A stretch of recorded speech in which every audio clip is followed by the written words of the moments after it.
Aloha and good afternoon. Now, some of you might have had a fantastic week in fantasy football. I myself had some challenges and struggled, but I've gone ahead and made some power moves, and I'm confident that I'm going to be surfing my way to victory this week.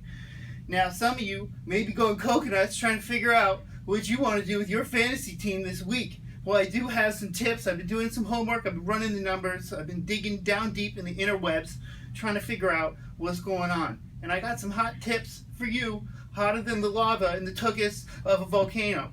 Now, some of you may be sitting on certain players that are going to need to be sat this week, i.e. Wilson. Yes, that's right. I know what you're thinking, Brendan. Russell Wilson had a fantastic week this week. Well, I heard that he has a sickness in the stomach that is going to be affecting him for this week and probably the rest of the season. So you should probably just get him off your team right now. You go ahead and pick up somebody like, maybe a Mark Sanchez. Now, there's somebody who's going to be sitting on the bench until this week. I know that Dallas is thinking about putting him in because that Prescott kid, well, he just plain sucks.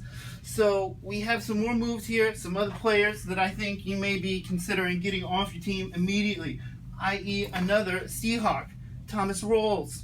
You don't want Rawls on your team. He's going to be getting you nowhere. Now, if I were you, I'd consider trading him. I have Reggie Bush on my team.